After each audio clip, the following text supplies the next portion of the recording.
One of my favorite subjects to talk about is when time and trauma collide in our life. And that's because no one is exempt.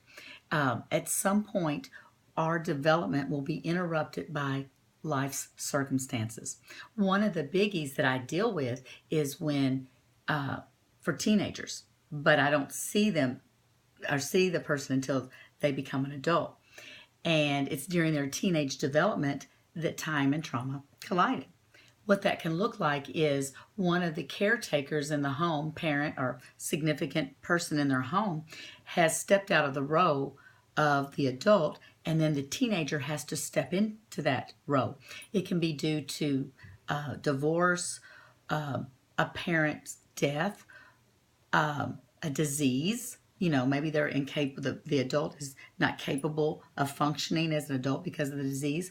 It can be to alcoholism, just a host of issues. Maybe the parent comes and goes. But for the bottom line is that teenager has to step into that role of adulthood.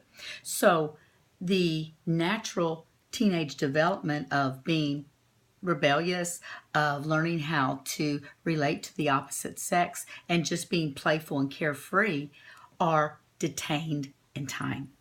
And they wait there. And then what happens is this adult this adult role takes over, which is not natural because a teenager can't be an adult. But what they do is do adult functions, and they suppress, detain the natural teenage part. And if that's not corrected, what they do is they go into this teenager grows up and goes into adulthood, and the part where they didn't get to be naturally rebellious goes into compliance. And the part where they didn't get to relate to the opposite sex goes into difficulty with relationships. And the part where they didn't get to be playful goes into being very serious about life. So you see how the where the behavior was detained then impacts in a negative way the adult behavior. Okay, so a lot of people often say that a situation can consume us for a period of time, but never for a lifetime. And I can say that because that's God's promise. He redeems our time. He goes back. We can't go back.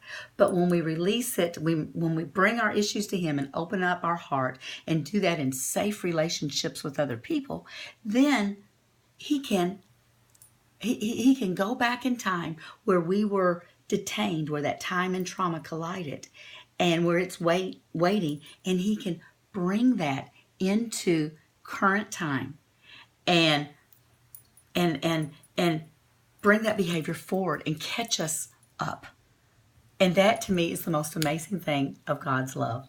One of the aspects of the most amazing things. So if you find that you're continuing to struggle with just the same type of behavior that is negatively impacting your life, go check it out with someone. Go talk to someone. It's probably due to where time and trauma collided when you were a teenager or younger. But for whatever reason, you didn't develop that aspect of yourself. And until you bring it in the light, it's going to hold you back. And you don't have to live that way. Or if you know someone that this has happened to. So that's my prayer for you. And there's so much more to say on this subject. Like I said, it's one of my absolute favorite subjects because we don't have to be stuck in life.